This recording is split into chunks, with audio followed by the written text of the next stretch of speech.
Around 1200 BC, an entire interconnected world came apart. The Hittite Empire vanished. Mycenaean Greece burned. Trade routes that had linked the Mediterranean for centuries went silent almost overnight.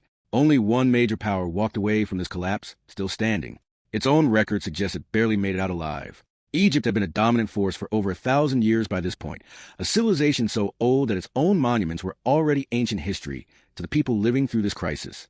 But the reign of Ramesses III, starting around 1186 BC, reads less like the peak of an empire and more like a nation fighting for its life. Egyptian temple inscriptions describe waves of attackers arriving by land and sea, a coalition of unfamiliar peoples Egyptians called, simply, the Sea Peoples.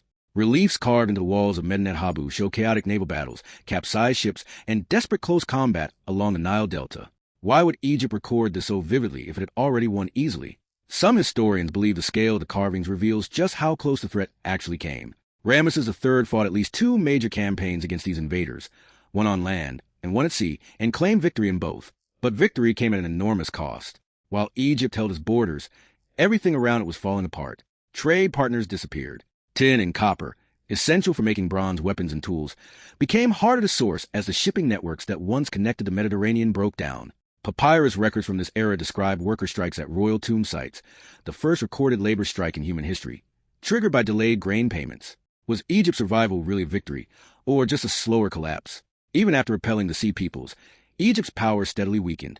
Temple economies, tax systems, and centralized control over Nubian gold mines all began to erode within a few generations.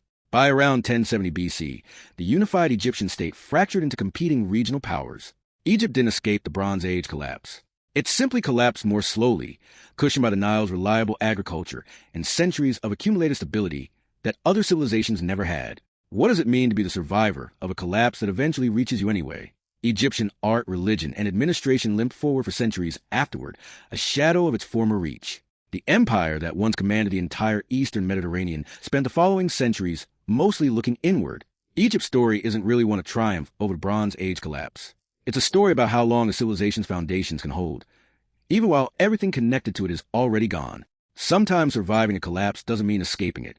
It just means being the last piece to fall.